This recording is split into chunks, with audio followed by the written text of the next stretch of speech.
Hola, bienvenidos a todos de nuevo a este canal llamado Percepción Artificial. El día de hoy vamos a tener una charla, la primer charla de una serie que haré con personalidades relevantes del arte, empezando con personas relevantes para mí en la formación que he tenido tanto de música, de canto, de las artes escénicas, del teatro y de la producción escénica, principalmente esas, ¿no? Esta primera es con el doctor Jaime Jiménez Cuanalo, quien es un estudioso de este fenómeno llamado arte. Es el arzólogo Jaime Jiménez Cuanalo. Bueno, espero lo disfruten tanto como yo disfruté realizando esta charla. E invité a dos alumnas a que desarrollaran una serie de preguntas en relación a la charla. Y bueno, pues ustedes, este, ahora sí que juzguen ustedes mismos, ¿no? Espero su suscripción, sus likes, sus comentarios, sus dudas, sugerencias y aquellas que yo pueda resolverles, pues lo haré. Y si hay una que le quieren preguntar directamente al doctor Juanalo, pues se las haré llegar sin ningún problema. Pues gracias.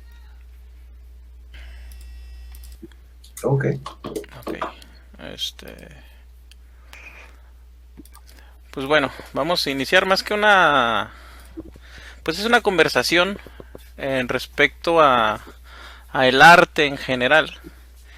Y pues tenemos al doctor Jaime Jiménez Cuanalo, que me gustaría que te presentaras, Jaime, decirnos quién eres, a qué te dedicas y por qué hablar del arte hoy. bueno, como ya dijo David, mi nombre es Jaime Jiménez Guanalo, más conocido por mi segundo apellido. Y pues, ¿quién soy? Soy nativo de Ensenada, Baja California, con una formación académica bastante ecléctica. Tengo mi licenciatura y mi doctorado en artes, pero también tengo licenciatura en Derecho y maestría en educación y pues muchos cursos en neurociencias y en biología evolutiva y en física y cosas parecidas, ¿no? Mi carrera como artista empieza allá en el 86, cuando me fui a estudiar a la Nacional de Artes, a la Ciudad de México, y desde el mero principio empecé a tratar de ser un artista productor, productivo, activo, con muchas exposiciones y mucha producción. Ya desde la época de la escuela me tropecé con un pequeño detalle. Yo estaba estudiando arte, como mucha gente, en contra de los deseos de mi familia, que eran, o que son más bien abogados en su mayoría, y querían que yo fuera abogado también. Y eso me costó, tuvo costos importantes para mí, económicos, humanos, sociales y demás. Entonces, en ese contexto, me parecía a mí muy, muy raro estar sacrificando muchas cosas por una carrera que se llamaba arte, pero que en la escuela los profesores no me pudieran decir lo que es el arte, ¿no? O que todavía peor me dijeran que el arte es algo que lo que tiene de bueno es que no sirve para nada, ¿no?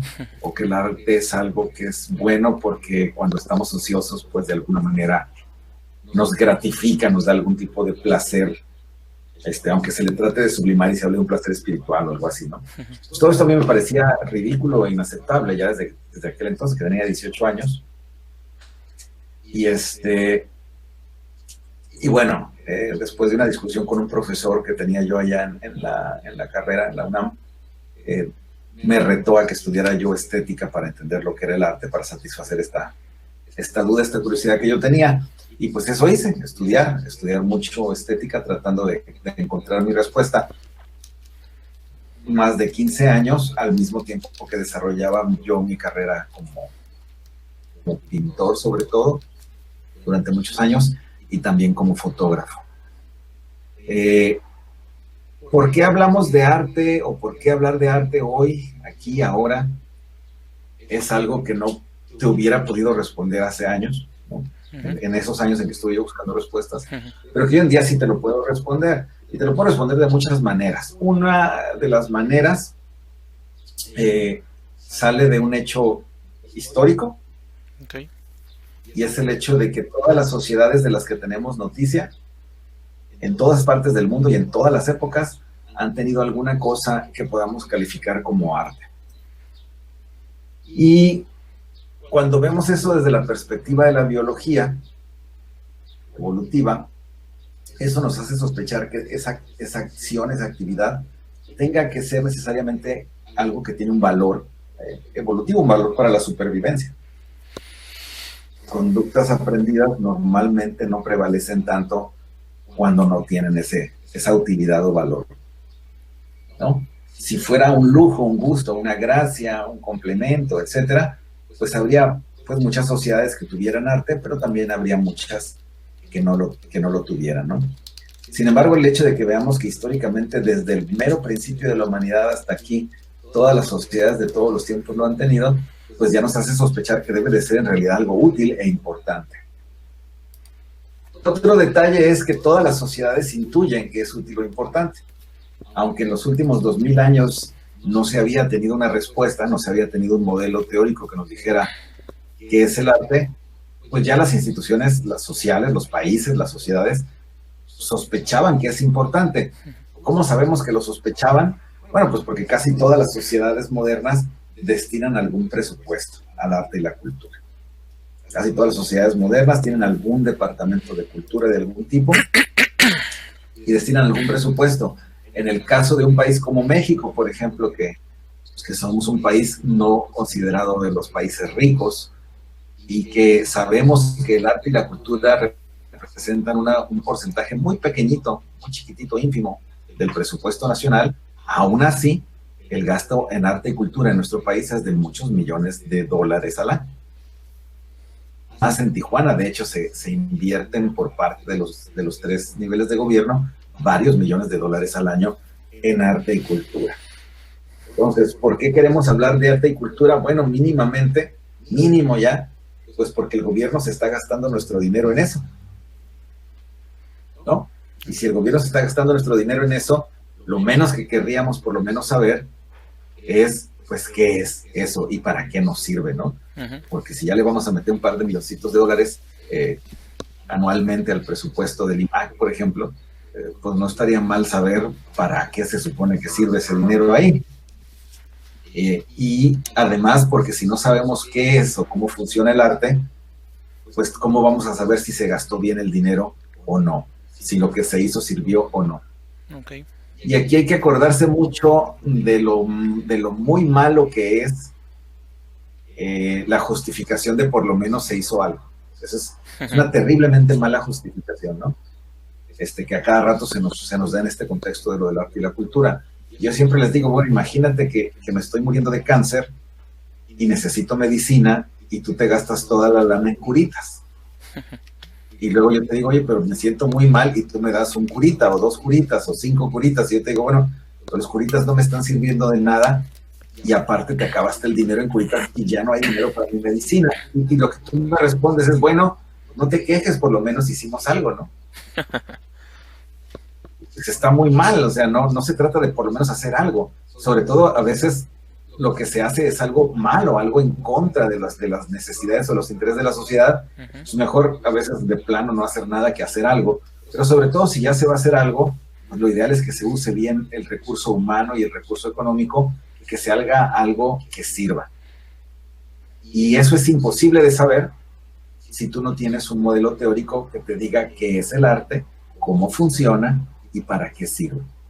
Si tú no tienes una teoría científica que te responde esas 3 preguntas, entonces es imposible que sepas si lo que estás haciendo sirve de algo o no. Puedes creerlo, por supuesto, puedes creer lo que tú quieras creer, pero no sabes nada. Entonces, si no tuviéramos medicina científica, modelos científicos de las enfermedades y demás, imagínate tú que dijéramos, vamos a tener institutos de salud donde nadie va a haber estudiado científicamente las enfermedades ni sus curas, pero basados en lo que cada quien crea, ¿verdad? Pues hay que cada quien haga lo que... Así que el Seguro Social pues te gastaría la lana en hacer, a lo mejor en quemar incienso, no sé, ¿no? A aplicar sangrías, o podríamos estar en esa situación, pues. Claro. La razón por la cual más o menos funciona el sistema de salud, pues porque los médicos tienen alguna idea de lo que están haciendo, ¿no? Pero en el tema del arte y la cultura, ese es el detalle y ese es el problema al que podría yo llegar contigo en esta primera parte de la conversación. ¿Por qué hablamos de arte y cultura hoy? Porque si hoy no hablamos de arte y cultura y llegamos a una teoría científica, todo ese dinero y ese esfuerzo humano que se está invirtiendo en arte y cultura, bien podría no servir para nada, o todavía peor, bien podría servir para algo negativo, ¿no? Como el ejemplo de los puritas.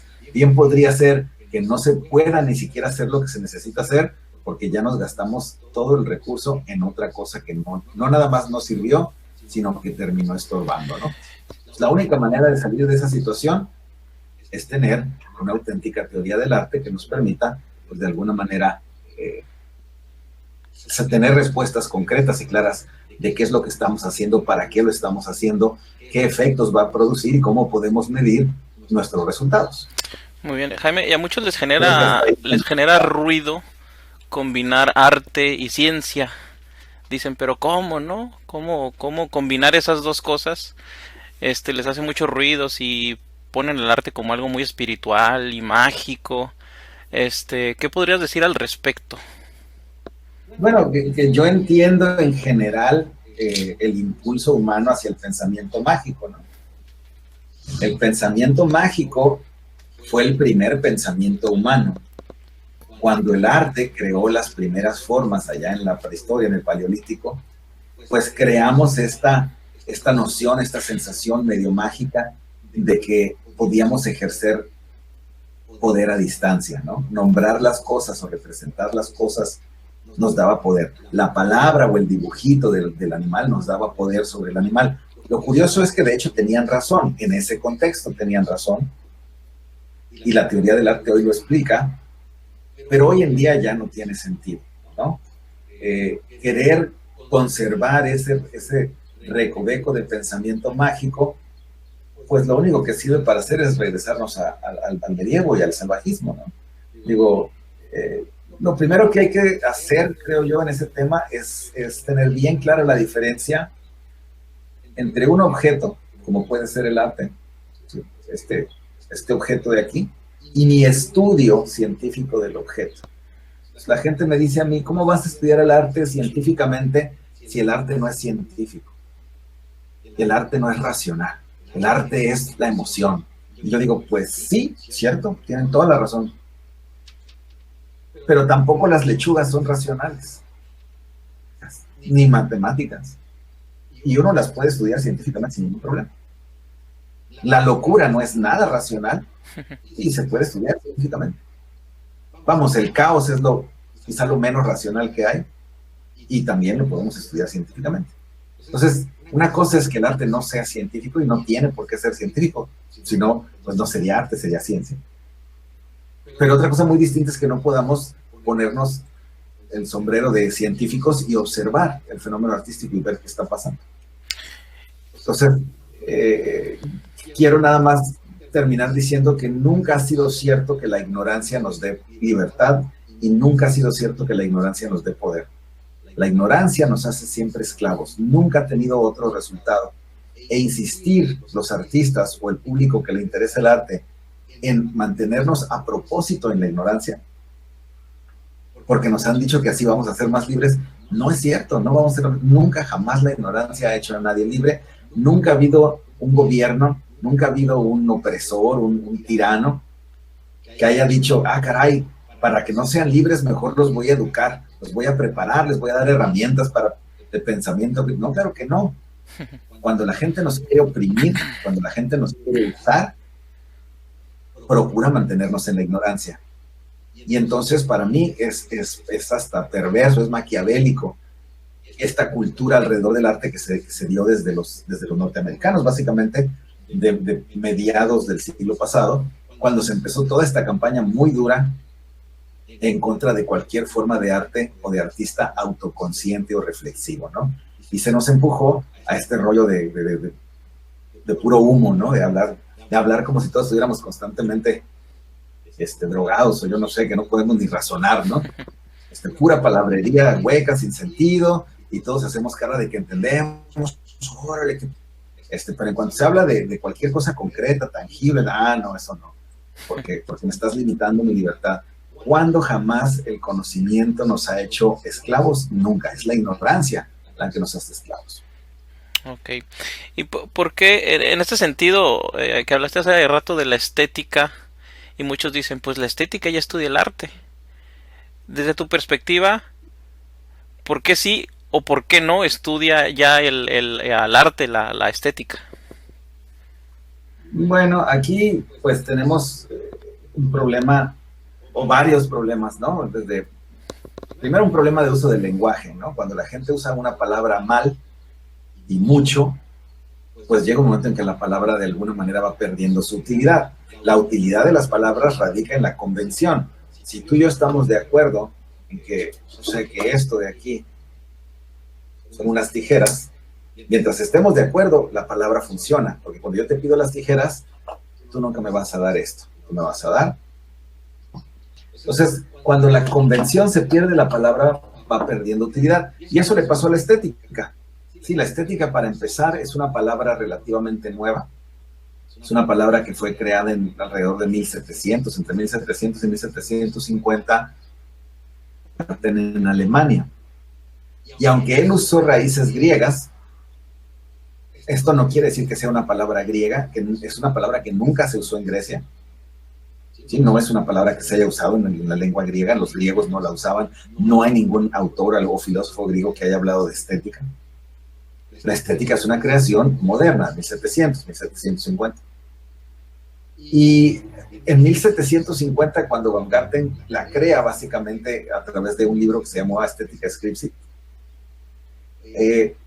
pues tuvo la gracia y la desgracia de escribirlo en latín, que como es una lengua muerta, pues se presta mucho a discusiones de interpretación, ¿no? Y entonces Baumgarten dijo en ese libro, donde él creó la disciplina de estudio, él la creó de cero, y donde él le puso nombre y él creó la palabra para el nombre, con lo cual la convención pues tiene que ser esa, no puede ser otra, ¿verdad? Pero bueno, él crea esta disciplina y dice, va a ser la disciplina que va a estudiar el conocimiento sensorial. Nada más que dice, el conocimiento sensorial pulcro. Y que en esa pulcritud,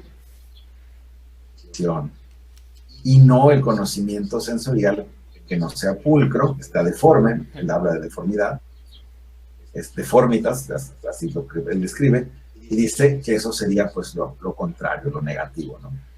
Entonces aquí ya empieza la confusión. Sí, él crea una disciplina paralela a la lógica. Si la lógica estudia el conocimiento racional, la estética va a estudiar el conocimiento sensorial. Pero él involucra ahí la palabra latina pulcritudo, que con el tiempo la han traducido de dos maneras, injustificadamente a mi ver, pues ciertamente, como se sigue usando en español hoy en día, pulcro, alguien puede ser muy pulcro, pero también la han traducido como belleza. A pesar de que belleza, pues tiene su propia raíz latina que no es pulcritudo, ¿no? De hecho, belleza tiene una raíz latina que es el diminutivo de bueno. O sea, originalmente lo bello es bueno, pero no bueno, sino buenito, como poco bueno. ¿Sí? Algo que es como buenito, eso es bello. ¿Sí? Bueno, la justicia. Pero una flor, pues es buenita, ¿no? Es bella. Es una deformación del diminutivo de bueno. Entonces, ahí viene la confusión, y hoy en día la estética se usa la palabra para un montón de cosas. Desde para la belleza como tal, dicen, es que esa actriz o ese actor me gustan porque es muy estética, la chavo es muy estético, el chavo, ¿no? Y se refieren a lo mejor a su belleza física o incluso a su pulcritud, a su forma de arreglarse, peinarse, quién sabe, ¿no? También se usa para efectos del arreglo personal, ¿no? Si vas a la estética, a que te corten el cabello, ¿no? no deja de ser muy chistoso, porque pues, estética es el estudio del conocimiento perceptual. ¿Por qué iría a un lugar de estudio del conocimiento perceptual a que te corten el cabello? Pero bueno, así se usa la palabra en México, por lo menos. Y como disciplina del conocimiento, pues se volvió completamente inútil. Si Van Garten la planteó más o menos bien, la gente que vino después la echó a perder, porque una disciplina de estudio pues tiene que tener un objeto exclusivo. ¿Sí? La biología estudia la vida y ese objeto nada más lo estudia la biología. Y la biología no estudia ningún otro objeto tampoco. En cambio, la estética, pues sí, estudia a veces el arte y a veces el gusto y a veces la belleza y a veces el juicio y a veces ninguna de esas, y entonces pues quién sabe qué estudia, ¿no? En última instancia, cuando tú me preguntas a mí si la estética estudia el arte, yo te voy a decir, pues tangencialmente, sí. Accidentalmente, sí. Sobre todo si entendemos la estética en su sentido original, como el conocimiento sensorial. Y ya que el arte se manifiesta a través de los sentidos, pues tiene una dimensión, por supuesto, estética. Igualmente como puede haber una dimensión sociológica, antropológica, física, química, económica. Sí, el arte se puede estudiar desde muchas dimensiones, pero cuando lo estudias en cuanto a arte, entonces ninguna de esas aplicaría una nueva disciplina que hemos llamado arzoología. ¿Sí? Y la arzoología, que es la que tiene como objeto exclusivo al arte, cualquier cosa que le sirva, incluyendo la estética, la semiología, la sociología y todo lo demás, neurología, todo lo que haga falta, ¿no? Que pueden estudiar al arte tangencialmente, pero nunca como su objeto central. La única disciplina que tiene ese objeto es la arzoología. Y entonces, a raíz de todo esto que comentas, que en las instituciones de arte, bajo qué modelo enseñan, digamos, si están usando o usan la arzoología, o qué pasa en las instituciones. Una pregunta muy interesante. Mira, antes de fundar la Escuela Superior de Artes aquí en Tijuana, yo me aventé como unos 6 años viajando entre Asia, Europa y América, y primordialmente visitando escuelas de arte y viendo pues cuál era su aproximación, ¿no? En Occidente es la cosa más chistosa de todas, ¿no? Porque en Occidente, a partir de esta tradición norteamericana anti-reflexión o anti-contenido, anti-profundidad, y que insiste en ver la obra de arte como puro objeto de comercio, ¿no? Pues resulta que muchas escuelas en Occidente te dicen, en términos de técnica, pues enseñamos algunas técnicas, pero bajo el entendido de que hoy en día la técnica no es importante, porque cada quien puede hacer las cosas como le dé la gana, ¿no? Y entonces, sobre todo en las escuelas de artes plásticas o visuales, es algo diferente en las de música, pero en términos de técnica, en muchas escuelas de muchos tipos de arte, te van a decir, la técnica no es importante. Igual en literatura y en otras están diciendo, pues cada quien escribe, o cada quien pinta como le dé su gana, y no hay bien o mal, ¿no? O sea, tú puedes pintar horrible y mal pintado, pero pues se vale porque hoy en día cada quien lo hace como quiera. Entonces son escuelas que no te enseñan técnica en ese sentido. En las de artes musicales, a veces ahí sí, para que veas, pues te enseñan técnica, ¿no? Pero luego nos vamos al otro lado y esa es la cuestión teórica. Y teórica me refiero a teórica de fondo, ¿no? Teórica al estilo científico, como explicación, no como una serie de reglas, porque fíjate, dan una supuesta teoría musical que tiende a ser más bien doctrinaria, una doctrina más que una teoría, ¿no? O sea, la música se hace así y así no. Así está bien y así está mal, de alguna manera, ¿no? Entonces, cuando te dicen que la música se hace en octavas o que tiene escalas, eso más bien es una doctrina de la música que una teoría de la música. Una teoría de la música tendría que explicarte la música cuándo es arte y cuándo no es arte, y si es arte, cómo crea, cuáles son sus procesos de creación, cómo codifica y transmite ese significado que puede codificar y transmitir, etcétera. Pues con la que en general, hasta donde entiendo, no se meten mucho en las escuelas de música.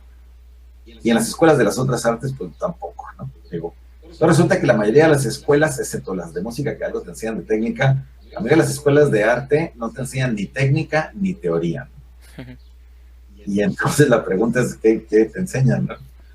Y la respuesta es que pues en realidad no te enseñan de todo y nada, ¿no? En las escuelas de teatro, en las escuelas de pintura, etcétera, pues te dan algunas doctrinas o tradiciones, ¿no? Que se han ido quedando, al mismo tiempo que te dicen que hoy en día no importan las doctrinas o tradiciones y que eres libre de hacer lo que tú quieras. Pero aquí están las doctrinas y tradiciones que tienes que seguir.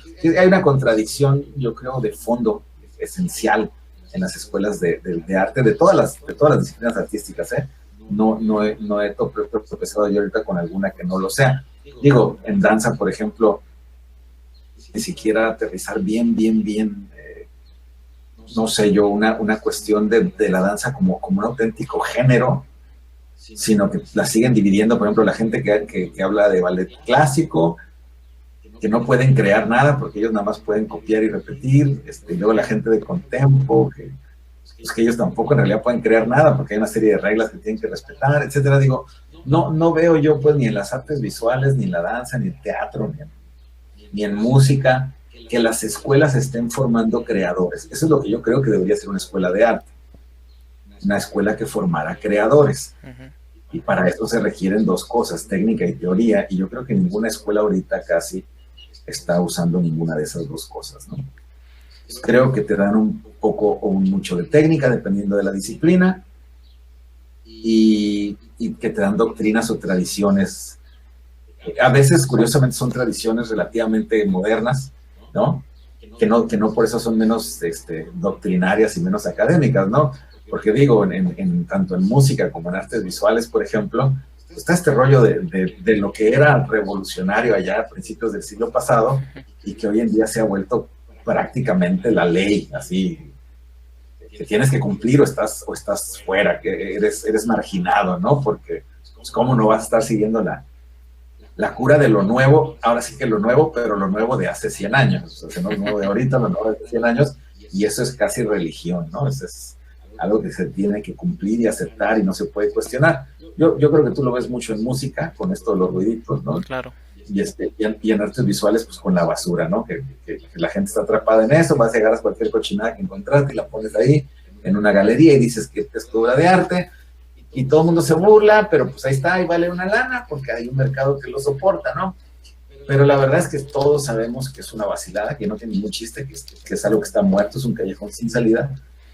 Ya dio todo lo que iba a dar y la gente no se sale de ello, pues porque en las escuelas los forman otra vez, sin nada de teoría real y con mucha doctrina, mucho indoctrinamiento. Sí, hablamos de libertad, pero poco a poco te vamos metiendo al molde, ¿no? O sea, mientras hablamos de libertad, te vamos metiendo un molde donde, aunque hablas de ser libre, se entiende que ser libre es específicamente y únicamente de este modo como nosotros te enseñamos, ¿no? Y es la única manera en que puedes ser libre. Cualquier otra cosa que hagas, no eres libre. O sea, eres libre haciendo esto que yo te digo que hagas, ¿no? Es una cosa muy, otra vez, no sé si es maquiavélica o nomás es absurda, pero creo que eso es lo que está pasando ahorita en la mayor parte de las escuelas. Sí, yo veo también mucho eso. O estás como en la tradición, por ejemplo, en el lado de la música, ¿no? Que primero se llaman conservatorios. Para empezar, ¿no? Conservar, ¿no? Y pues es la tradición. No crear, conservar lo que ya fue creado. Exactamente. Entonces la tradición, ¿no? Se canta así porque así lo han cantado desde siempre. Mozart es así, todo eso, ¿no? Y la gente o los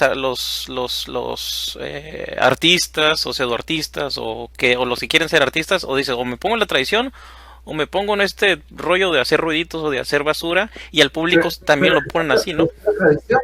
Eso es lo que estoy diciendo. No hay opción. O te pones en una tradición o te pones en la otra tradición. Pero no hay nadie que se esté saliendo de las tradiciones. Esa es la bronca. ¿Quién era revolucionario? ¿Quién era rebelde? ¿Quiénes eran creadores? Los artistas modernos de 1890, de 1910. Esa gente era revolucionaria y moderna y contestataria, ¿no? Pero ahorita mayormente en las escuelas lo que se forma es gente tradicionalista, aunque la tradición parezca o se disfrace o se le llame contemporáneo o moderno. No es cierto, no es contemporáneo, no es moderno. Es una tradición que tiene 100 o más años. ¿Cómo va a ser moderno, no? Entonces digo, para hacer ruiditos ya Schoenberg ya tiene ¿cuántos? 70 años, o no sé, es un montón de tiempo. No sé, a lo mejor estoy exagerando, pero lo que sí te puedo garantizar es que, por supuesto, no es del 2020, ¿no? Claro. O sea, sí, para que veas que no. Estas tradiciones aparentemente modernas en música o en artes visuales o en teatro, pues no son modernas. Son tradiciones de la primera mitad del siglo pasado, si acaso, y si no es que de la última del antepasado, ¿no? Ujú. Entonces, pues, ¿qué tiene eso de novedoso, de moderno? Sobre todo, lo importante es, no está mal que lo hagas, pero está mal que te lo impongan pues como una regla, ¿no? Es decir, o tocas clásico a Mozart y a Haydn, o haces ruiditos con esta otra tradición, y pues es una de las dos. Toda tu libertad en escoger, es decir, como con Chabelo, la puerta número 1, la puerta número 2, y pues no hay para dónde hacerse, ¿no? Cuando el auténtico artista moderno es el que agarra y dice, pues ni la puerta 1 ni la 2, voy a hacer un agujero en la pared y me voy a salir por ahí, y ahí háganle como quieran, ¿no? Es un artista moderno, no el que elige la puerta 2, ¿no? En vez de la 1, y ya se siente muy contemporáneo y muy moderno. Y entonces, pues a raíz de todo eso nos planteamos, entonces, ¿qué es el arte? Yo creo que de ahí viene todo, ¿no? Porque pudiendo definir eso, se abre el panorama. Yo creo que es el primer paso en cualquier tema, en cualquier plática, discusión, proyecto, investigación, clase, casi en cualquier área de la vida. Si no empiezas por decir de qué se trata esto y decir, pues se trata de esto que tengo aquí, este es el objeto al que nos vamos a ocupar. Cuando tú no sabes ni siquiera cuál es tu objeto, pues ya de ahí para el real, pues quién sabe, todo lo demás no tiene ningún sentido, ¿no? Entonces, hablar de escuelas de arte, hablar de teorías del arte, hablar de historias del arte, ¿no? Cuando no puedes decir lo que es el arte, pues ya todo lo demás que digas no tiene ningún sentido. Ahora bien, aunque la gente insista en que es muy difícil, no es cierto, es muy, muy sencillo definir. Lo que es más difícil ya hacer una teoría de qué es el arte, digamos, en su esencia funcional, con sus mecanismos y demás, pero identificar el arte es relativamente simple. Entonces, ahí lo que yo hago es decir, bueno, la palabra arte significa algo, y significa algo únicamente porque hay un acuerdo. Si no hubiera un acuerdo de alguien, no significaría nada, sería ruido. Tanto es así que pues hay muchas palabras de idiomas extranjeros que para nosotros no son más que ruido, ¿verdad? Entonces, si la palabra arte significa algo es porque hay un acuerdo. ¿De quién y cuándo? Bueno, pues de los romanos allá hace 2000 años o una cosa parecida. Entonces, ahí está el asunto. Pues, ¿quieres saber qué es el arte? Vas y averiguas para qué se inventó la palabra. La palabra evidentemente no se inventó de a gratis o de oquis, como decimos a veces en México, se inventó para darle nombre a algo que ellos estaban viendo en la realidad. Y ese algo es el fenómeno del que deberíamos después ocuparnos y hacer ya un estudio. Lo primero que tenemos que hacer es identificar ese fenómeno. Y una manera fácil o corta de llegar ahí es notar que ellos dividían el mundo en natural y artificial. Cuando tú notas que alrededor tuyo no hay más que cosas naturales o artificiales, eso es todo, no hay hasta ahorita una tercera opción. Entonces te empiezas a preguntar cuál es la diferencia entre las cosas naturales y las cosas artificiales. Y perdón, la diferencia esencial es que las cosas naturales tienen formas que derivan de la propia naturaleza de sus materiales y de los procesos mecánicos que las alteran, que las tocan o las modifican, ¿sí? Entonces, cuando el aire caliente sube y el aire frío baja y uno viene de una dirección y el otro viene de la otra dirección, ese choque genera vueltas y tienes un ciclón, ¿no? La naturaleza física, química del material y la naturaleza mecánica de la interacción va a definir la forma de todo lo natural. Sin embargo, descubrimos que en las cosas artificiales no es así.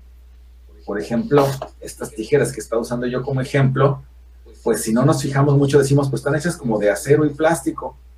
Pero si nos fijamos un poquito más nos damos cuenta que eso quiere decir que están hechas de piedra, porque el acero no es más que una piedra que fue molida, purificada, calentada, etc. Pues una piedra, finalmente es piedra, ¿sí? O una mezcla de diferentes piedras. Y plástico, que no es más que plantas podridas. Ahí está. Entonces, no hay ningún proceso mecánico natural que a través de la naturaleza de esas piedras y de esas plantas podridas, produzca unas tijeras. La forma de las tijeras no resulta de ningún proceso natural. La forma de las tijeras tuvo primero que ser imaginada antes de que pudiera ser fabricada. Y ahí está la respuesta, que es el arte. El arte es este proceso humano de imaginar formas que no existen en la naturaleza y luego imponérselas al material para convertirlas en cosas artificiales. Sin ese primer momento de imaginar su forma, no hay ingeniero, científico, inventor u obrero que valga, porque sin la forma en la cabeza, el trabajo no puede darse. Tienes una acción mecánica ciega sobre los materiales y pues es como a un chimpancé darle serrucho y martillo y tabla, ¿no? Y pues sí, puede que rompa y corte y haga un desastre y a lo mejor hasta medio pega algo, pero lo que difícilmente va a resultar va a ser una silla, una mesa, mucho menos una otomana o una silla Luis XV o alguna cosa ya más específica. No va a suceder. ¿Por qué? Porque los chimpancés no tienen ese molde mental. Y sobre todo ellos no lo han creado. Algunos moldes mentales muy simples de los que hacemos los humanos, pues el chimpancé a lo mejor los alcanza a cachar. Pero lo que no han hecho hasta ahorita, nunca los hemos visto hacer, es crear una forma a ellos, ¿no? Entonces, ahí está. ¿Qué es el arte? Este proceso humano de crear la forma para todo lo artificial. Y eso rápidamente nos puede parecer relevante. ¿Por qué? Pues porque nosotros vivimos de lo artificial, en lo artificial, con lo artificial, por medio de lo artificial. Y en general los seres humanos no estamos nada bien sin lo artificial, ¿no? Esto es, sueltos en el monte, sin herramientas, ni ropa, ni tecnología de ningún tipo, ni lenguaje para ponernos de acuerdo, etcétera, no nos va muy bien, ¿ya? Si cayéramos en ese estado, nuestra población se reduciría dramáticamente, pero sobre todo ya sería muy difícil que dijéramos que somos humanos, ¿no? Es decir, la artificialidad es un rasgo sustancial de la humanidad. Una humanidad sin artificialidad pues no existe, no es una humanidad, ¿no? Entonces, pues ahí está. ¿Qué es el arte? Es el proceso de creación de formas, es el proceso de creación. Ok.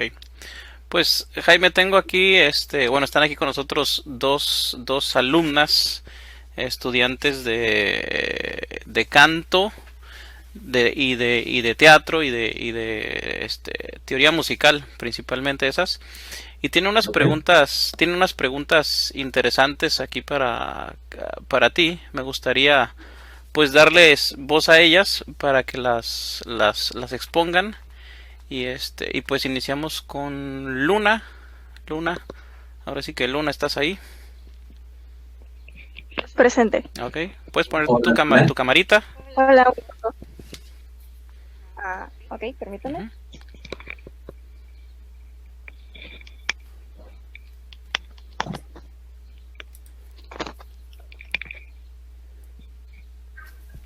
Se ve como que quiere la cámara. Está a punto de... ¿Me veo? Ahí está Luna. Ahí está Luna, ok. Hola Luna, muy buenas tardes. Es un gusto. Igualmente. Bueno, mi primera pregunta ¿Sí?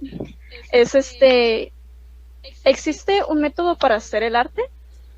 Si es así, ¿y en qué consiste?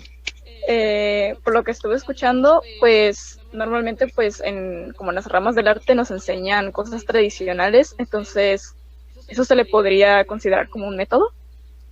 Bueno, cuando usas un método tradicional, tienes garantizada una cosa: lo que va a salir al final no va a ser arte. Está garantizado.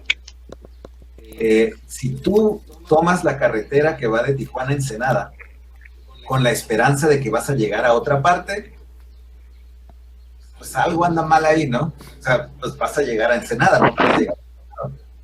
Tomaste la carretera que va de Tijuana a Ensenada, no vas a llegar a Guadalajara, no vas a llegar a Los Ángeles, vas a llegar a donde ya sabes que vas a llegar. Y eso es exactamente lo mismo que pasa cuando tú te aprendes un método en la escuela para hacer, entre comillas, arte, y lo sigues. Pues lo que va a salir al final no va a ser una creación, va a ser un refrito. No hay más, digo, y no es porque eso tiene nada que ver con mi opinión o mi preferencia, es así de simple. Tú no puedes decir, yo quiero ser exploradora, voy a salir a descubrir nuevos lugares. y luego agarrar la carretera de Tijuana a Ensenada, es más, agarrar un camión de Tijuana a Ensenada y bajarte el camión esperando a ver qué voy a descubrir que no sea Ensenada. Pues va a ser Ensenada, ese es... Tomaste una ruta predeterminada, un lugar predeterminado, ya sabías a dónde ibas, no va a haber descubrimiento alguno ahí, no va a haber creación alguna, no va a haber aportación alguna. Ahora, ¿puede haber un método para hacer arte? Sí, creo yo que puede haberlo. A lo mejor se está gestando en este momento un método para hacer el arte, pero lo que hay que entender es que cuando hablamos de método, eso presupone un auténtico método para hacer arte, presupondría que primero entendemos los mecanismos del arte como un proceso que sucede pues por sí mismo, ¿no? La pregunta antes de hablar del método sería ¿cuál es el mecanismo? O sea, si tú alguna vez has creado algo, ¿cómo le hiciste? Si yo alguna vez he creado algo, ¿cómo le hice? Si alguna persona ha creado algo alguna vez, ¿de dónde salió esa creación? ¿Cómo sucedió? Porque claramente yo como yo aparte de ser artista soy científico, yo sí, para que veas, no tengo nada de pensamiento mágico, ¿no? Entonces, yo hace muchos años como artista decidí que no me gustaba la idea de que ¡puf!, ¿no? La Virgen me iluminó, ¿verdad? Y me salió algo ahí. No creo, porque a mí siempre me representó mucho compromiso personal con mi trabajo, mucho trabajo, de hecho, mucho esfuerzo, mucha emoción. Yo no creo realmente pues en eso de que te venden las historias de televisión y de cine, ¿no? Del artista que es así como espora, ¿no? Abre la boca y ¡pum!, sale una maravilla, o mueve un brazo y está así, la magia, ¿no? Yo no, y conozco un montón de artistas de todas las disciplinas, yo nunca he visto eso, ¿no? Los artistas que yo conozco son todos igual que yo, bien obsesivos, se la pasan duro y dale, y duro y dale, y duro y dale a lo suyo, están constantemente interesados en lo que está pasando en su entorno y están constantemente produciendo. Entonces, más que hablar de un método, lo primero sería hablar de un mecanismo, y ahí sí, para que veas, ya a estas alturas hemos descubierto algunos de los mecanismos. Quizá lo más importante que yo te puedo decir así ahorita en corto es que en tu cerebro necesitas que se dé un proceso. Eso es absolutamente indispensable si tú quieres que al final lo que resulte sea arte. Y ese proceso tiene que alternar estados donde tú te aceleras, y tu cerebro de hecho está más caliente, tiene un mayor nivel de energía, y en ese acelere la información se sale de sus cauces normales y el autobús que se suponía que iba para Ensenada se brinca el camellón y agarra rumbo a San Vicente. Y esa es la única manera de que llegues a algún lugar inesperado. Luego, ese proceso tiene que alternar con un proceso donde te calmas y de todas las loqueras que se te ocurrieron, ustedes desechan las que de plano no funcionan, porque cuando el autobús te salta el camellón y agarra otro camino, pues muchas veces no va a ninguna parte, ¿no? La mayoría de las veces, de hecho, no va a ninguna parte, pero de vez en cuando llega alguna cosa padrísima, inesperada, y ese es ese momento eureka de, oh my God, descubrí algo, ¿no? Soy el creador de algo. Entonces, súper importante entender que el arte no se puede planear, diseñar. O sea, tú no puedes decir, voy a hacer arte ahorita en los siguientes 25 minutos sobre este tema. Eso nunca va a pasar. ¿Quieres hacer arte? Tienes que empezar con una idea más o menos vaga o general de lo que quieres lograr. Luego tienes que empezar a jugar con las posibilidades lo más rápido que puedas sin pensar nada. Y si le hago así, y si lo hago asado, y si le cambio el tema, y si le cambio el vestuario, y si le pongo un fondo, y si se lo quito, y todo lo que se te pueda ocurrir, luego te tienes que calmar y decir, bueno, esta idea no sirve, esta idea no sirve, esta idea no sirve, esta idea...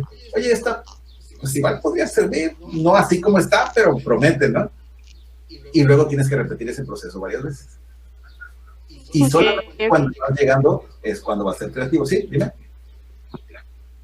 Que sí, estoy entendiendo. Claro, sí. Este proceso se parece un poco a lo que se llama la tormenta de ideas, o que en español luego dicen lluvia de ideas, ¿no? Que tienes que alternar estos periodos. Cuando estudias neurología o neurociencias se habla de periodos calientes o estados calientes y estados fríos de tu cerebro. Y es súper importante la alternancia. Y es súper importante, la otra cosa es que el arte se hace haciendo, que es una cosa que yo en teoría llamo manipulación. El arte no se hace pensando. Uno no piensa en escribir una obra de teatro, uno no piensa en cantar, o uno no piensa en pintar. Uno pinta o canta o escribe. O sea, y claro, pues en el proceso hay muchas cosas que no te gustan y las corriges y las tachas, las borras, las cambias por otra cosa, lo vuelves a hacer.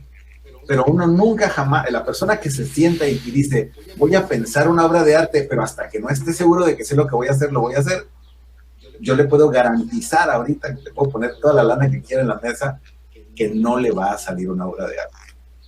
El que se sienta a pensar, el que está pensando, no está haciendo nada como artista. El artista no piensa en nada, el artista empieza a chambear y piensa solamente después, cuando de repente hace una pausa y ve lo que está haciendo y se pregunta, ¿voy bien?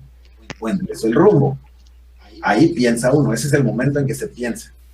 Y eso sería lo más parecido a un método para hacer arte que yo te puedo más o menos esbozar en este poquito tiempo. Ya para explicártelo, pues se requiere una clase o que leas uno de mis libros con mucha más calma, ¿no? Pero ese podría ser parecido a un método, ¿no? Entonces, me faltaría ahí hablar un poquito de la observación, de una observación comprometida. El artista que no observa de manera comprometida, pues no es artista. Por ahí, yo se los digo, yo me hice un tatuaje, que no te voy a enseñar ahorita, que es a partir, traía yo el ojo, me habían dado un golpe en el ojo, traía el ojo morado, y eso me lo tatué en un brazo, ¿sí? Y eso lo hice yo porque andaba muy de moda tatuarse un ojo egipcio, ¿no? Que es el ojo que todo lo ve o algo así, ¿no? El ojo de Horus, no sé cómo se llama. Pero era este rollo del ojo que todo lo ve, y yo decía, sí, pero el chiste no es todo lo ves, ver todo no es relevante. El chiste es verlo todo y sentirlo. Es decir, no nada más hay que ver la injusticia, hay que enojarte con la injusticia. Y no nada más hay que ver el amor, hay que enternecerte con el amor. Y no, o sea, las cosas hay que verlas, pero hay que sentirlas, hay que estar comprometido con lo que observas, ¿no? Ese es un ingrediente más, creo yo, de lo que va a llegar a ser algún día un método para hacer arte, ¿no? Tendríamos que aprender a observar de manera comprometida y después el producto de estas observaciones procesarlo en estos ciclos de frío y caliente, ¿no?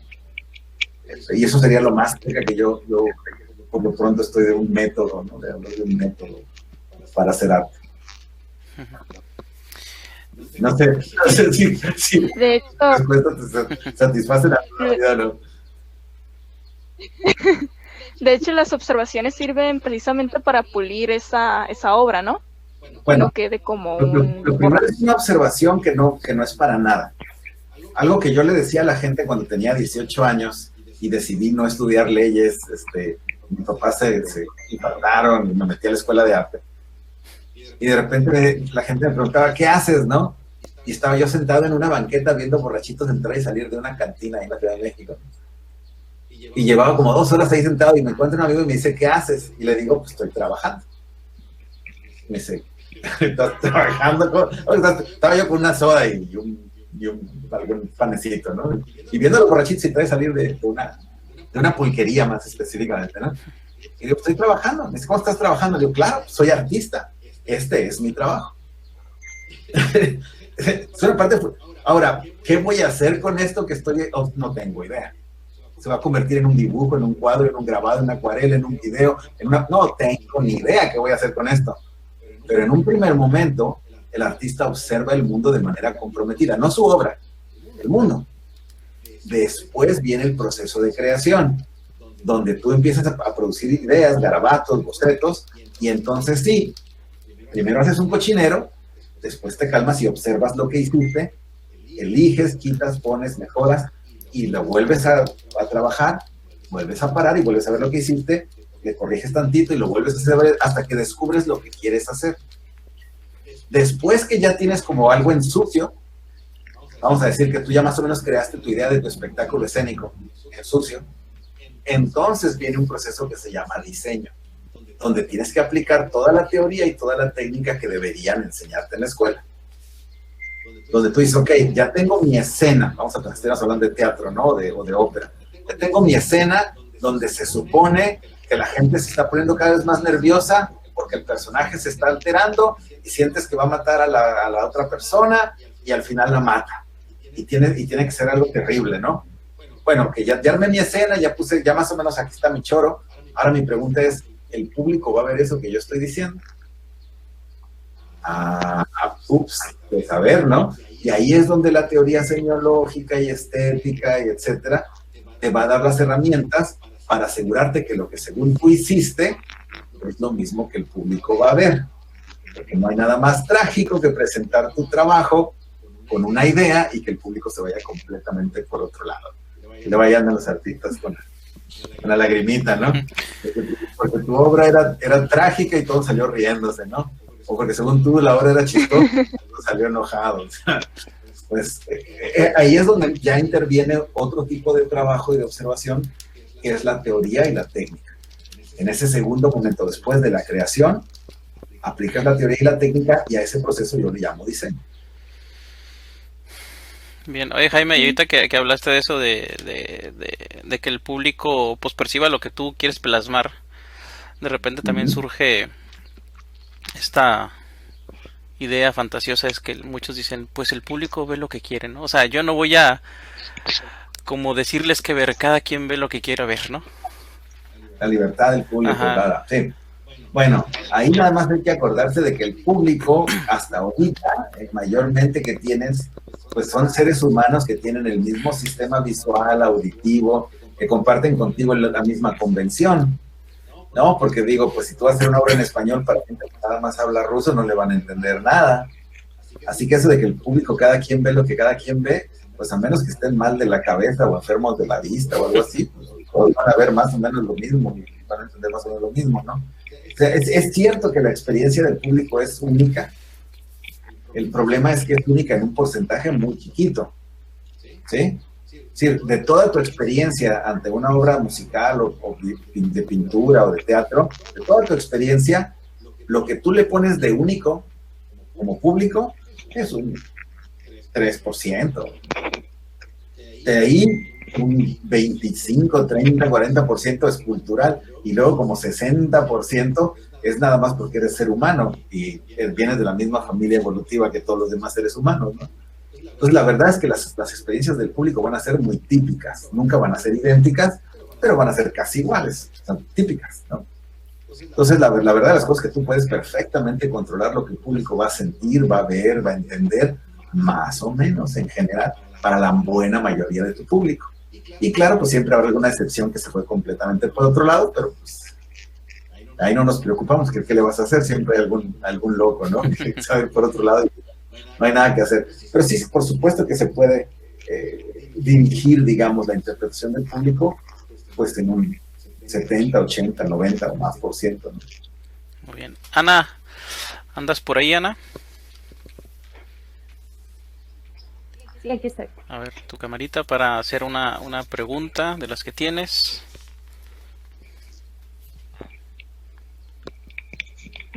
Ahí está. Para Hola, que nos diga que había favoritismo. Hola, ¿cómo estás, Ana? Buenas tardes. Hola.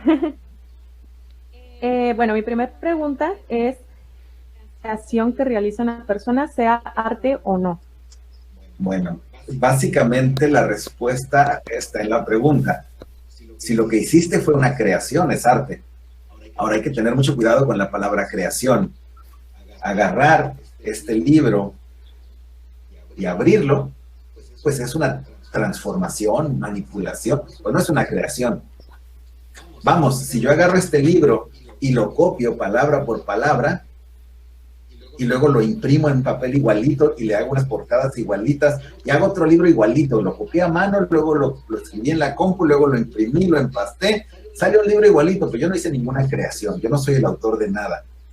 Yo agarré, hice un proceso mecánico de copiar esto al otro lado. Entonces, vamos, miren, por acá anda esto que hizo alguno de mis hijos en la primaria o en el kinder, seguramente lo hizo su maestra y luego le dijo a mi hijo que me lo entregara.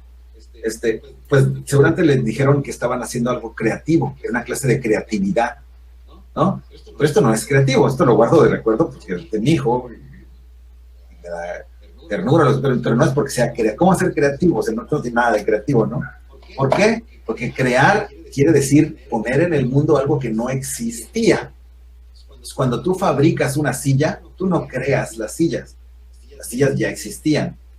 Tú no puedes ser la creadora de las sillas porque ya existen. Puedes fabricar sillas, puedes mejorar las sillas, ¿sí? Puedes hacer sillas más curadas, pero no eres la creadora de las sillas, ¿sí? Entonces, si de veras lo que tú hiciste fue una creación, si tú pusiste algo en el mundo que no existía, te garantizo que eso es arte. No necesitas cumplir con ningún otro requisito. Ese es el único requisito. Con eso es suficiente. Eso es arte.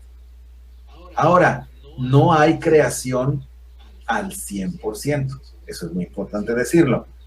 Todos los artistas que creamos algo, creamos un porcentaje chiquito de lo que hacemos. ¿Sí? Por ejemplo, yo como pintor, por más artista que sea, yo no inventé la pintura, yo no inventé la pintura sobre tela, yo no inventé la pintura con acrílicos. Sí, digo, yo no inventé el tema del amor o de la muerte o del sexo o de la violencia o de la injusticia. Yo no fui el primero en hacer eso, no es mi creación, nada de eso. Entonces, el artista, igual que el inventor o que el ingeniero o creador o descubridor, o sea, toma el estado del arte y le agrega un poquito de algo nuevo. Y ese poquito es lo que te hace ser artista y creador. Ese pedacito de innovación. ¿Sí? Entonces, por ejemplo, ustedes en el bel canto pues, pueden trabajar con una obra antigua usando una técnica de canto que ya existe y sin embargo hacer arte. ¿Por qué? Que algo hicieron mediante un proceso creativo que es auténticamente original. Le agregaron algo a esa producción que no se podía haber planeado, no se podía haber pensado. Y el secreto aquí está en el proceso que yo comentaba con la chica, la compañera que preguntó antes, de que en este proceso de frío y caliente vas a tropezarte con algo, vas a descubrir algo que sale de tu cabeza, estaba ya dentro de alguna manera, pero que nunca lo hubieras podido tú pensar conscientemente. Si tú puedes planear lo que va a resultar y eso resulta, tú ya sabes que no hiciste arte. Solamente puedes planear o pensar en lo que ya existe. Por eso es muy chistoso cuando la gente te dice, es que todo lo que se podía haber hecho ya se hizo, ¿no? ¿No? ¿Cómo esperas que los artistas hagan algo nuevo, no?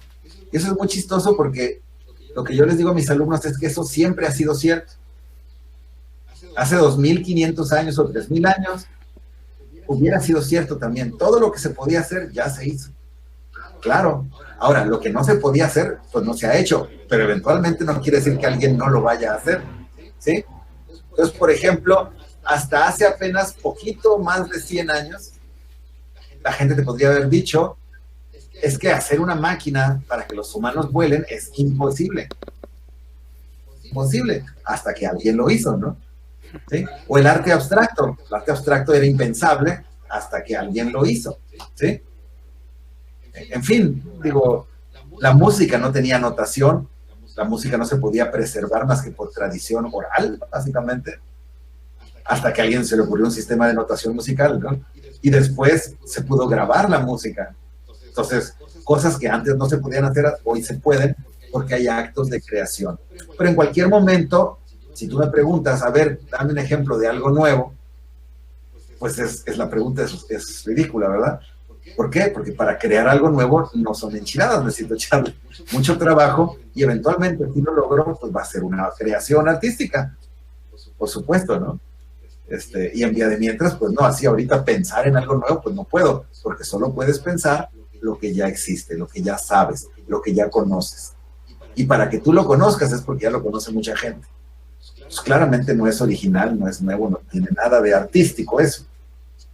Sin embargo, trabajamos los artistas con lo que ya hay para buscar agregarle algo de nuevo. Una nueva forma debe de salir de ese trabajo que hacemos con lo que ya existe.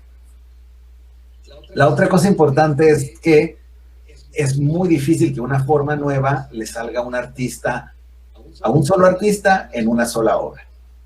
Si estudiamos la historia del arte, pues las formas no suceden así. Por ejemplo, si yo les preguntara quién es el creador de la ópera, hace mucho tiempo no existía la ópera. Se podía cantar, o se podía hacer música, o se podía actuar, pero la ópera no existía. Pero difícilmente vamos a poder decir, en una sola obra, un solo artista creó la ópera. Porque a lo mejor hizo la primera ópera, pero seguramente hicieron falta más artistas y más obras para que la ópera acabara de agarrar su forma, la forma que hoy en día tiene, ¿no? Y lo mismo con cualquier otra forma. Casi siempre el artista no crea una forma en una obra de arte. Así que no hay que desesperarte. A veces creas, según tú estás haciendo tus obras de arte, y no ves cuál es la forma nueva que estás creando. Mientras sigas el proceso correcto, tienes que confiar en que a la larga esa forma nueva va a aparecerse, va a ser visible o evidente. Pero no es dable que tú esperes que cada vez que haces algo, ¡puf!, creas una forma nueva, ¿no? La mayor parte de los grandes genios del arte, si crearon algo, pues crearon una en toda su vida. Hay por ahí uno que otro que creó más de una, por supuesto. La buena mayoría, pues crearon alguna forma y con eso es suficiente para que todos digamos, wow, ¿no? Son nuestros héroes. Vamos, la buena mayoría de los seres humanos que han vivido en el planeta nunca han creado absolutamente nada, ¿no? Así que nadie puede reclamarle a un artista porque nomás creó una forma, ¿no? Casi nadie nunca crea nada. Entonces los artistas creamos formas, pero normalmente es a lo largo de un proceso largo. Puede que en tu carrera llegues a crear una o dos o tres formas, difícilmente va a suceder con una vez que cantaste o una vez que montaste una obra. Está muy grueso que ahí así, pum, ya creaste algo. Normal es un proceso más largo. No sé si eso sirva de algo. Muy bien, Luna. A veces no sé si lo dejo. Pues Luna tiene otra pregunta. A ver, Luna, ¿Claro? échale.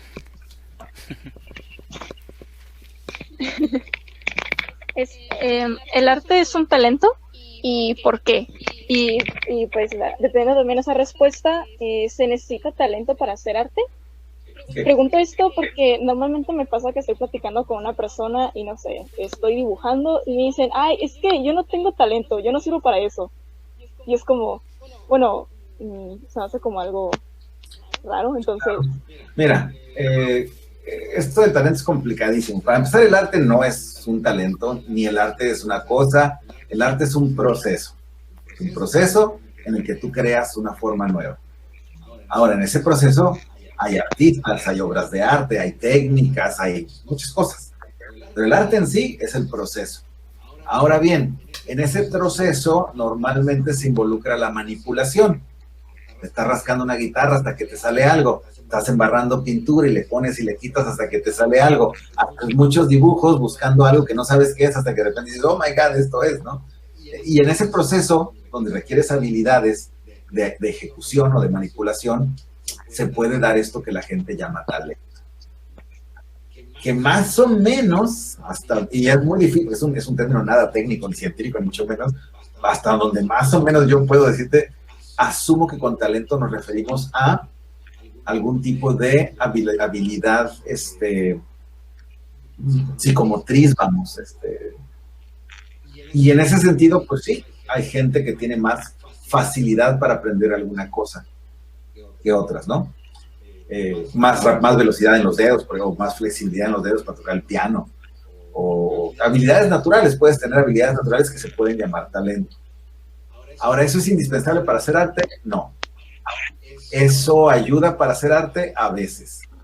¿Eso puede ser un impedimento para hacer arte? A veces también. Mi experiencia personal, por ejemplo, es, yo cuando fui a la escuela de arte, a los 18 años, asombraba mucho a la gente por mi talento para producir imágenes a partir del caos. O sea, yo podía pintar como pintan la gente normalmente cuando ya lleva varios años en esto, que es haciendo muchas manchas y de las manchas van saliendo pues caras, animales, casas, o sea, sin tener un dibujito, pues a partir del caos, digamos. Pero lo que no tenía era ningún talento para hacer lo opuesto. Mis compañeros, la mayoría, tenían talento para dibujar a línea. La mayoría de los que entraban conmigo a la Nacional de Arte, pues más o menos dibujaban y algunos eran increíblemente buenos para dibujar, ¿no? Y yo no podía dibujar ni en defensa propia. Ahora, a ellos les hacía difícil pintar sin un dibujo y a mí, pues, era la cosa más natural del mundo. Sin embargo, lo que te puedo decir es que tanto me dieron carrilla por ser tan mal dibujante, ¿no? Que de hecho los profesores me ponían de ejemplo en las clases de dibujo de lo que no había que hacer. Okay, fíjense bien, gente, ven lo que está haciendo Juanalo, eso es lo que no tienen que hacer, no hagan eso, ¿no? Así no dibujen. Así empecé yo en la escuela. Sin embargo, por ejemplo, pues eso me hizo, porque por mi personalidad, Entonces dije, pues voy a dibujar porque voy a dibujar. Y me pasé muchos años de mi vida, y en particular cuando recién estaba en la escuela más todavía, donde tú me hubieras encontrado en cualquier momento, casi siempre dibujando. O sea, si estaba yo sentado en las escaleras esperando a un amigo que había ido al baño, estaba dibujando.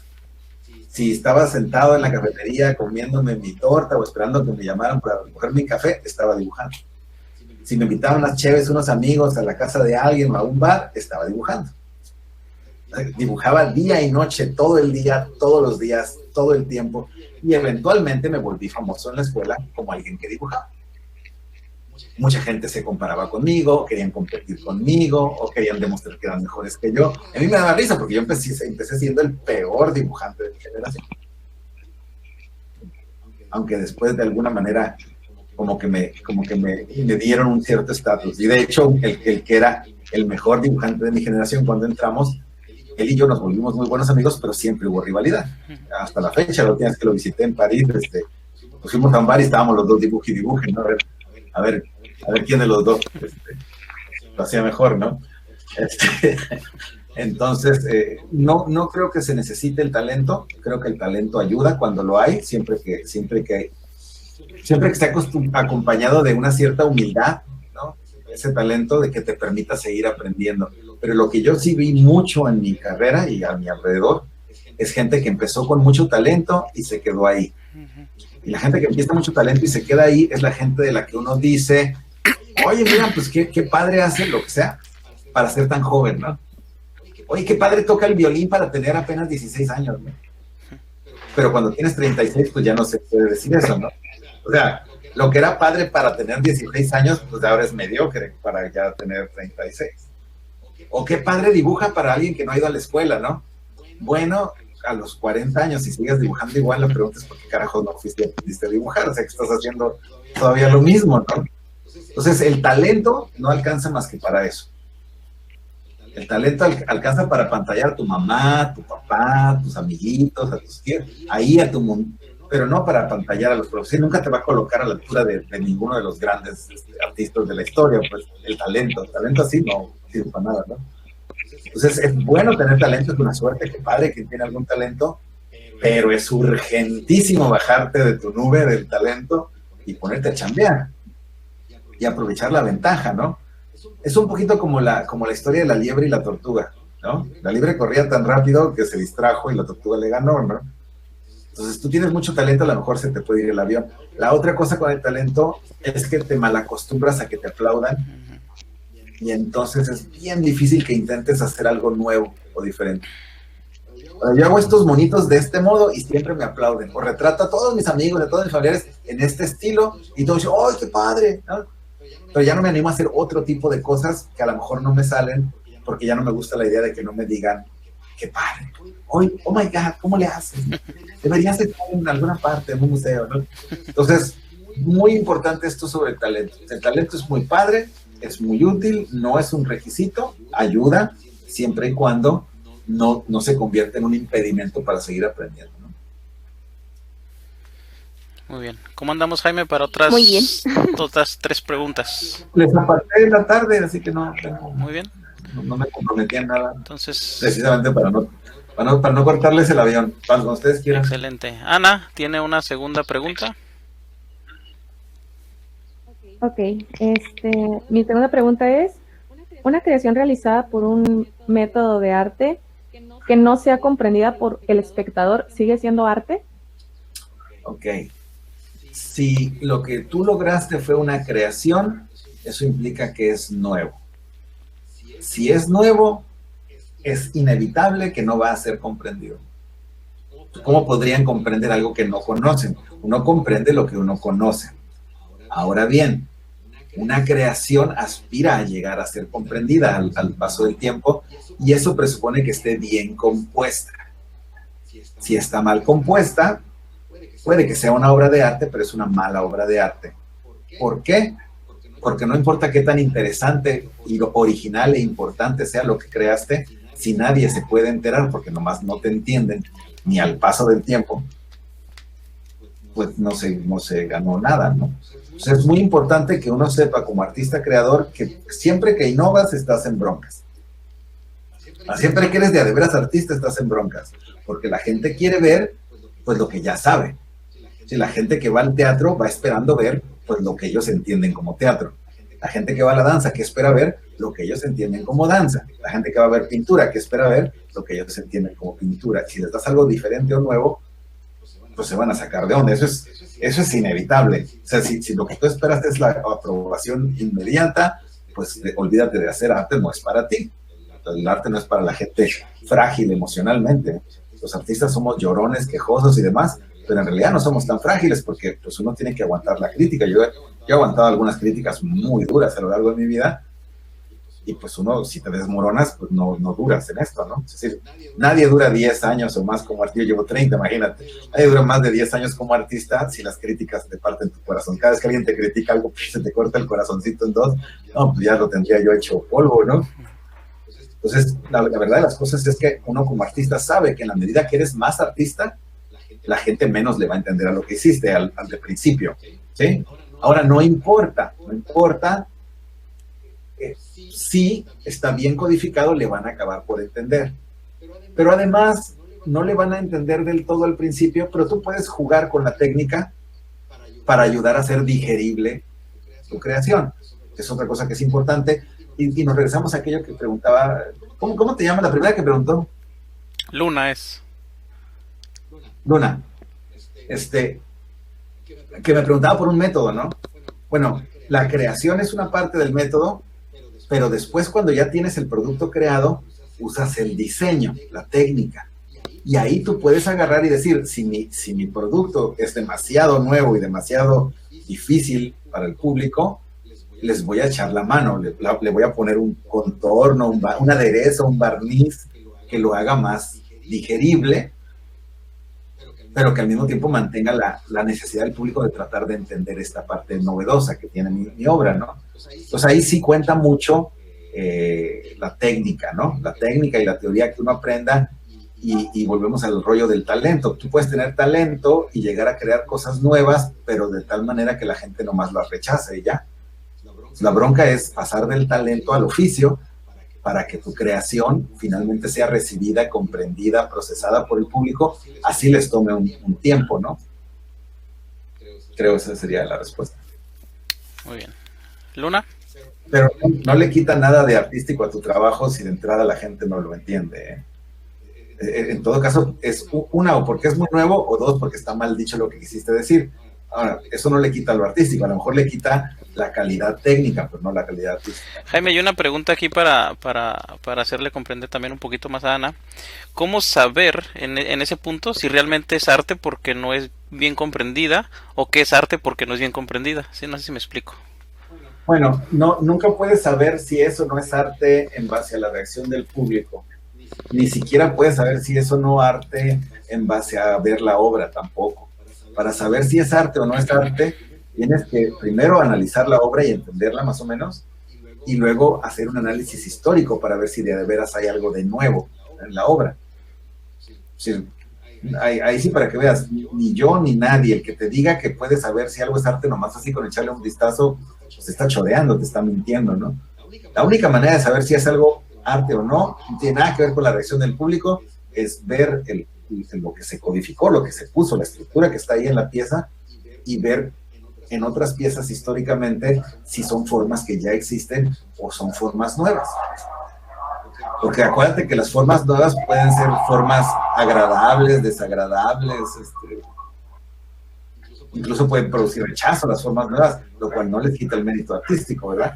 A lo mejor si yo te estoy hablando de algo muy gacho que pasa en la sociedad, tú lo ves y no te gusta, pero eso no quita que sea artístico. Entonces no podemos nunca saber lo artístico porque la gente lo entienda o no, lo vamos a saber comparando nuestra forma con otras formas del pasado para ver si tenemos algo de original. Comparado con el conocimiento artístico, digamos que ya hay, ¿no? Con el compendio general del arte, hasta donde más o menos lo conocemos. Ok. Luna, su tercer pregunta. Tercer pregunta. ¿Por qué las personas vemos arte en todo? Por ejemplo, no sé, vemos arte en en las alas de una mariposa. No, es que tiene muchas figuritas y que no sé qué. O un edificio así construido de una forma muy rara. O la gente dice, oh, mira, es arte. ¿Qué concepto tenemos del arte nosotros? Cierto, es a lo que yo iba. Hay muchas cosas interesantes en el mundo que ver, ¿no? Es muy importante observar. Yo hablaba hace rato de la observación. Soy el primero en quedarme clavado viendo una mariposa o viendo la interacción de un niño con un viejito o viendo cualquier cosa, ¿no? Cómo le rebota el agua cuando cae una gotita y salpica. Yo así me la paso. El problema nada más es el uso del lenguaje, nada de eso es arte. Arte, otra vez, es un proceso. Entonces, si tú me preguntas, ¿este libro es arte? Yo te voy a decir, no. Si tú me pones una sinfonía de Beethoven y me dices, ¿esta sinfonía es arte? Yo te voy a decir, no. Si tú me pones un cuadro de Miguel Ángel, ¿este cuadro es arte? Yo te voy a decir, no. Ninguna cosa es arte. Arte es el proceso. Estas son obras de arte, o sea, los productos, los resultados, lo que queda cuando haces arte. Pero arte es lo que se hace, es un actuar, es un hacer. No es una cosa, es alguien haciendo algo. Eso es arte. Entonces, pues no hay arte en las alas de una mariposa, por supuesto. Puede que haya belleza, complejidad, estructura, significado incluso. Pero lo que no hay, definitivamente es arte. Y arte es algo que nada más hacemos los humanos hasta ahorita. Así que la naturaleza no hace arte. Vamos a regresar a cuando me preguntaba David, ¿cómo identificas qué es el arte? Yo le decía, la palabra arte nació para separar lo natural de lo artificial. Así que por pura definición, la naturaleza no hace arte. La naturaleza puede que haya cosas bellísimas, increíbles, magníficas, pero no son arte. Y aquí a veces la gente se enerva un poco cuando yo digo esto, pero lo que tú tienes que considerar es lo siguiente. Cuando tú tomas una naranja y te la comes y te sabe muy sabrosa, nunca dices, esta naranja está tan sabrosa que es una manzana. Yo te digo, no es una manzana, es una naranja. Y tú te enojas y me dices, ¿pero por qué? Si es realmente deliciosa. Yo no lo dudo, pero igual no es una manzana, ¿no? Por más deliciosa que esté. Porque el nombre manzana y el nombre naranja son nombres, no adjetivos calificativos. Nada por ser demasiado bueno se convierte en manzana y nada por ser demasiado bueno se convierte en arte. Arte no es calificativo. Algo que es arte no es mejor ni peor que nada. Arte es el proceso de creación de formas. Así que por más mal o por más bien que hagas algo, eso no lo vuelve arte si no fue un proceso artístico. ¿Sí? Pues cuando alguien te diga, pero ¿por qué no es arte las alas de una mariposa si son más bellas que la figura de bla, bla, bla? Sí, está bien. ¿Por qué no son arte? Pues porque no son. De la misma manera que la mejor manzana del universo no es un caballo. Pero es que esta manzana es una manzana maravillosa. Pues sí, pero eso no la hace caballo, ¿verdad? No. Las cosas no van a cambiar de nombre o de naturaleza por ser muy buenas en su clase o en su tipo, ¿no? Bien. La última luna que tiene usted preparada. Bueno, tengo otras dos. Ok, bueno, dele.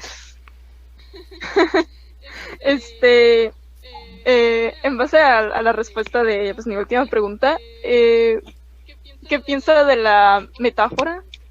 Pues, eres arte. Similar a la otra, ¿no? Pues sí, ¿no? Porque sí, o sea...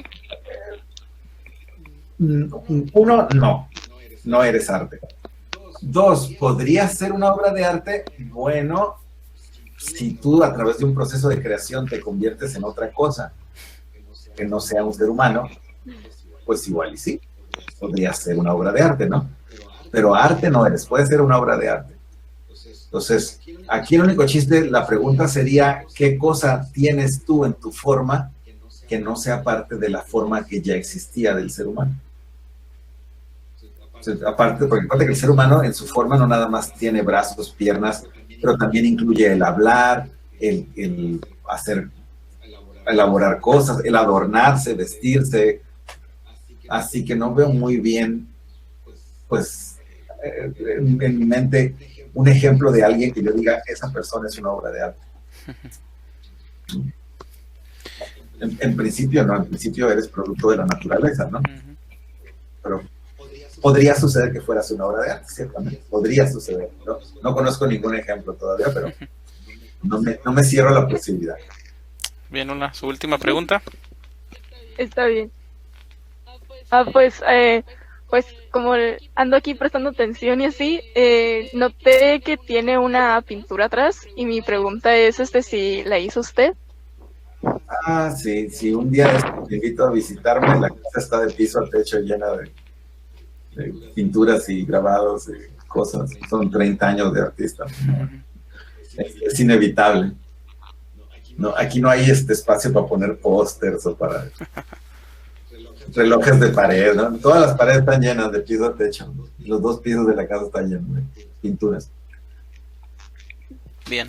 Así es. Ana, ¿tienes alguna otra pregunta o para finalizar, que se te haya quedado ahí, o que en relación a lo que has escuchado, pues te venga para finalizar? Ah, miren, ahí está otra de las pinturas. Ahí está una, no sé si es la que estaban viendo. Ahí está, algo. Ana. Sí, aquí está, y es que estaba viendo la pintura. Okay. Pues se me hizo muy interesante, ya que he escuchado a varias personas confundir el arte con la réplica de otras cosas. También el que hoy en día o desde siempre no ha sido realizar arte de la nada, o sea que la mayoría, que más del 90% de la creación lo hagamos hecho nosotros, ¿no? Es más que nada tomar distintos recursos y juntarlos y que el resultado sea algo que no haya existido, que su funcionabilidad haya no sé, existido con alguna otra cosa, ¿no? Personas dicen, esto es arte solamente porque le cambian el color o no sé, o es que esto es muy artístico solamente porque se ve bonito. De igual manera la parte de la estética, que dicen estética de la música, estética de, no, es que esa creación es muy estética, esa pintura es muy estética. Entonces esto yo creo que es algo que tiene que darte más a conocer, lo que hemos hablado en este video, para que las personas puedan escucharlo, porque realmente yo he visto como varios videos, he visto varias personas y creo que es la única fuente que he tenido que contesta las preguntas que una como estudiante busca, ¿no? Te dicen que el arte es algo que viene de la emoción, que es una manera de expresar sentimientos, pero yo creo que es la única disciplina que no explica realmente algo para algo explicable, algo tangible, algo científico se podría decir, ¿no? Claro. Entonces, pues muchas gracias por compartirnos todo lo que ha aprendido durante tantos años. De nada, es un placer. Y ahí de lo que dijiste te puedo comentar algo súper importante, que tú distingas figura de forma. Por ejemplo, tú le puedes cambiar la figura a una silla, hacerle el respaldo más alto, más bajito, hacerla más cuadrada, más redondeada, pero eso no cambia su forma. Cambiaste la figura, pero no cambiaste la forma. Puedes cambiarle de color, dejarla natural, barnizarla con un barniz caoba, oscuro, pintura verde, blanca, pero no cambias la forma. Estás cambiando la figura, pero no la forma, porque la forma de la silla es ser un asiento elevado sobre el suelo con respaldo. Mientras tengas eso, tienes una silla. Si alguien le cambia el color y dice que hizo arte porque le cambió el color, ¿por qué no es cierto? Porque no cambió la forma. ¿Sí? Y ese es el meollo del asunto. ¿Sí? Ejemplos de crear formas. Los chiles en nogada. No existían y ahora existen. Existían los chiles y en México se hacían chiles rellenos, seguramente desde antes de los chiles, pero no existían los chiles en nogada. Lisa y llanamente el platillo tiene una forma específica que no existía. Eso es súper importante que lo caches. Julio Verne describió una máquina en una de sus novelas, que era el Nautilus, y es el primer cuate al que se le ocurrió un submarino. Él es el creador del submarino. Ahí tienes un ejemplo de la creación de una forma. En la novela de Julio Verne se creó el submarino y se creó la luz eléctrica. Tomás Edison hizo el primer foco eléctrico, pero porque en su cabeza él ya sabía, ya tenía la idea de que eso se debería de poder hacer, porque él lo leyó en la novela 30, 40 años antes, ¿verdad? Como ya Julio Verne había hablado de esas luces eléctricas, había muchos tratando de hacer una, pero los inventores o ingenieros no hubieran ni intentado hacer nada si a un artista no se le hubiera ocurrido, si no lo hubiera imaginado. O en 1927, en la película Metrópolis, alguien creó el androide, una máquina que parece ser humana, ¿sí? Y solo por eso, hoy en día hay ingenieros tratando de hacer androides. Si no hubiera habido un artista que lo imaginara, los ingenieros no lo podrían intentar hacer, ¿sí? Y se cantaba de cierta manera en el medievo, nada que ver con el del canto después, o sea, alguien tuvo que crear esa forma, no existía. La sinfonía no existía, luego sí existió. El vals no existía, después sí existió. Y cada forma musical, cada forma dancística, teatral, literaria, alguien la tuvo que crear, ¿sí? Pero mucho ojo, hablamos de la forma, no la figura. Por eso, por ejemplo, hay gente que como yo a veces ve una telenovela y dice, me da flojera, ¿no? Y dice, pues que tiene la cultura popular. No, es porque sea popular. Es porque es un mal refrito de Romeo y Julieta y me da flojera. Sí, yo ya vi Romeo y Julieta más de una vez en teatro y en cine, ¿para qué quiero ver la versión donde Julieta se llama Petra y es mexicana y Romeo pues se llama Rubén Fernando? Digo, es la misma, le cambian la figura, pero es la misma forma. Entonces, mucho ojo. Cuando tú aprendes a distinguir la figura y la forma, puedes ver la diferencia entre hacer arte y hacer artesanía. En la artesanía le cambiamos la figura a las cosas, pero no la forma. En el arte le cambiamos la forma. Hacemos algo de una forma auténticamente diferente, nueva, en algo, aunque sea un poquito, pero en algo. Y lo que dijiste de las emociones, súper importante. Es cierto, es súper cierto.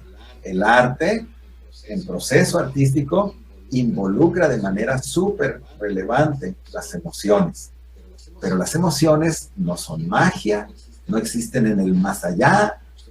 Es algo que hoy en día, sobre todo el 2000 para acá, entendemos cada vez más mejor los mecanismos fisiológicos, evolutivos de las emociones, y ciertamente el proceso artístico involucra las emociones, pero probablemente ya sería tema para otra plática, a lo mejor sobre el café, explicarles bien a bien cómo funcionan las emociones, porque ya es un poquito más técnico, ¿no? Pero nunca vayan a decir que yo dije que no, que no involucran las emociones. Aunque yo estudio científicamente el arte, tengo súper claro que parte del proceso involucra directamente. Es más, estética, hablamos de estética en algún momento, y estética quiere decir precisamente la relación o la conversión de lo que percibimos con los sentidos en una emoción. Eso es estética, básicamente. Es un proceso donde el cuerpo humano recibe información y la convierte en un impulso. Y eso es una emoción. Entonces, con mucho gusto otro día les platico sobre las emociones. Es bastante extenso como para hacerlo, ya llevamos mucho rato hablando, pero muy importante que sí se involucran las emociones, pero eso no hace que el arte sea incomprensible, incognoscible, mágico o etéreo y allá está flotando. No, las emociones tampoco tienen nada de inobservable o de no estudiable. Entonces, las emociones también las estudiamos y las comprendemos bastante. La gente que habla en estos términos es gente que sigue leyendo autores de hace 60, 80, 100 años. Y la gente que sigue leyendo a Roland Barthes y a Derrida, pues ¿cómo no van a hablar así? Pues están más de medio siglo atrasados, ¿no? Ya es el colmo que a estas alturas sigan hablando los mismos autores, pero es porque no tienen pensamiento científico. La ciencia avanza todos los días, las ideologías tienden a quedarse quietas. Entonces, en la mayoría de las escuelas de arte, lo que se hace es ideología, repetir los mismos choros que se dijeron hace 40, 50, 60 o más años. Lo que yo hago es ciencia, con lo cual, pues, cada año las cosas cambian un poco, mejoran, avanzan. Muy bien, pues vamos a finalizar. Quiero decir que esta es una de la primer plática que voy a tener aquí en este canal llamado Percepción Artificial, donde estaré invitando a diferentes personalidades del arte. Pues primeramente a personas que de alguna manera tuvieron impacto en mi formación, como es Jaime. Estaré invitando a otros. Y pues gracias, Jaime, por esto, y algo con lo que quieras concluir. Pues nada más que siempre tengo la mejor disposición del mundo ahí a través de su profesor, de David. Pueden buscarme en Facebook o en YouTube, etcétera. Y siempre voy a tener disposición de contestarles sus dudas, sus comentarios. No me molesta para nada que me pregunten, tampoco me molesta que me cuestionen o que me critiquen, no tengo ninguna bronca con eso. Entonces, que tengo la mejor disposición, les agradezco sus preguntas y que aquí estoy siempre con esta disposición. Mi trabajo mayormente es averiguar cosas que no sabía para compartírselas a otra gente, ¿no? Entonces, de alguna manera se quedaría mi chamba truncada si lo que yo aprendo, estudio, averiguo, investigo, no se lo comunico a nadie, ¿no? Entonces yo siempre estaré feliz de compartirlo con ustedes. Un poquito de comercial, Jaime. Tus libros, ¿qué libros tienes? Por si los quieren conseguir, ¿dónde los pueden conseguir? Curso de Semiología. Es un libro práctico para componer, visualmente sobre todo, escenas o lo que sea. Trabajos académicos, si quieren dejar de batallar para hacer trabajos universitarios, hacerlos fácil y rápido. Ahí está ¿qué más? El Tratado de Semiología, ese es para quien de veras quiere entender los procesos del significado, y desde que el universo es información hasta cómo nace el significado. No es un libro tan práctico, es un libro más bien para entender más a fondo el tema. El clásico, el viejito del 2008, Astrología.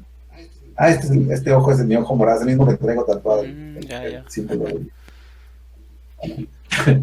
Este libro es donde nace oficialmente la astrología, que es el estudio científico del arte, y por ahí algún otro que no tengo ahorita aquí a la mano, pero esos ahí están, la mayoría se consiguen en Amazon, impresos, o los pueden conseguir en Blur, en PDF, que es mucho más barato, pues más lo bajan ahí a su compu, o a precio ahora sí que a precio del autor, que es más barato, pues acá en la Escuela de Arte de Tijuana, ¿no? Que ahí pues yo les puedo hacer el favor de hacérselos llegar, ¿verdad? Si me los encargan.